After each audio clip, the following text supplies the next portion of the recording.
ಪರಿಶಿಷ್ಟ ಜಾತಿ ಘಟಕ ಪುತ್ತೂರು ಬ್ಲಾಕ್ ಕಾಂಗ್ರೆಸ್ ಸಮಿತಿ ಹಾಗೂ ಬ್ಲಾಕ್ ಕಾಂಗ್ರೆಸ್ ಸಮಿತಿ ಪುತ್ತೂರು ವತಿಯಿಂದ ಕೇಂದ್ರ ಸರ್ಕಾರದ ಜನ ವಿರೋಧಿ ಪೆಟ್ರೋಲ್ ಡೀಸೆಲ್ ಬೆಲೆ ಏರಿಕೆಯನ್ನ ಖಂಡಿಸಿ ಹಾಗೂ ರಾಜ್ಯ ಸರ್ಕಾರದ ವಿರುದ್ಧ ಪ್ರತಿಭಟನೆಯನ್ನ ಹಮ್ಮಿಕೊಂಡರು।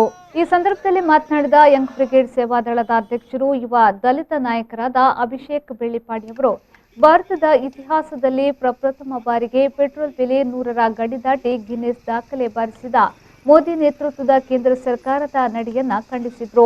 ಬಿಜೆಪಿ ನೇತೃತ್ವದ ಕೇಂದ್ರ ಹಾಗೂ ರಾಜ್ಯ ಸರ್ಕಾರಕ್ಕೆ ಕಿಂಚಿತ್ತು ಬಡವರ, ದಲಿತರ, ಮಧ್ಯಮ ವರ್ಗದ ಜನರ ಕಷ್ಟ ನೋವುಗಳು ಅರ್ಥವಾಗುವುದಿಲ್ಲ। ಅವರು ಏನಿದ್ರು ಶ್ರೀಮಂತ ಬಂಡವಾಳಶಾಹಿ ಜನರ ಪರವಾಗಿ ಇರುವವರು। ಬಡ ಮಧ್ಯಮ ವರ್ಗದ ಜನರ ಹಿತವನ್ನ ಕಾಪಾಡಬೇಕೆಂದ್ರೆ ಮತ್ತೆ ಕಾಂಗ್ರೆಸ್ ಪಕ್ಷ ಅಧಿಕಾರಕ್ಕೆ ಬರಬೇಕಿದೆ ಎಂದರು।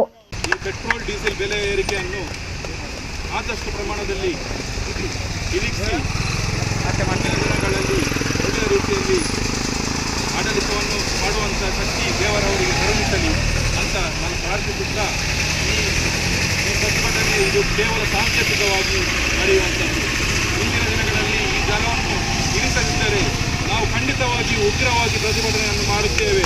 ಪುತ್ತೂರಿನಾದ್ಯಂತ, ದಕ್ಷಿಣ ಕನ್ನಡದಾದ್ಯಂತ ನಮ್ಮ SC/ST ಘಟಕವು ಬಲಿಷ್ಠಗೊಂಡು ಈಗಾಗಲೇ ನಮ್ಮ ಯುವಕರೆಲ್ಲ ಒಗ್ಗಟ್ಟಾಗಿ ಸೇರಿ ಈ ಆಡಳಿತ ಪಕ್ಷದ ಕಾರ್ಯವೈಖರಿಯನ್ನು ವಿರೋಧಿಸುತ್ತಾ ನಾವು ಮುಂದಿನ ದಿನಗಳಲ್ಲಿ ಇಂಥ ಈ ಜನವಿರೋಧಿ ಬೆಲೆ ಏರಿಕೆಯನ್ನು ವಿರೋಧಿಸುತ್ತಾ ಮುಂದಿನ ದಿನಗಳಲ್ಲಿ ಅತಿ ಹೆಚ್ಚಿನ ರೀತಿಯಲ್ಲಿ ಉಗ್ರವಾಗಿ ಪ್ರತಿಭಟನೆ ಮಾಡುತ್ತೇವೆ ಅಂತ ಈ ಸಂದರ್ಭದಲ್ಲಿ ನಗರಸಭಾ ಸದಸ್ಯರಾದ ರಿಯಾಜ್ ಪರ್ಲಡ್ಕ, ಪ್ರಹ್ಲಾದ್ ಬೆಳ್ಳಿಪಾಡಿ, ಪರಿಶಿಷ್ಟ ಜಾತಿ ಕಾಂಗ್ರೆಸ್ ಘಟಕದ ಅಧ್ಯಕ್ಷರಾದ ಕೇಶವ್ ಪಡೇಲ್ ಮೊದಲಾದವರು ಪ್ರತಿಭಟನೆಯಲ್ಲಿ ಪಾಲ್ಗೊಂಡಿದ್ದರು।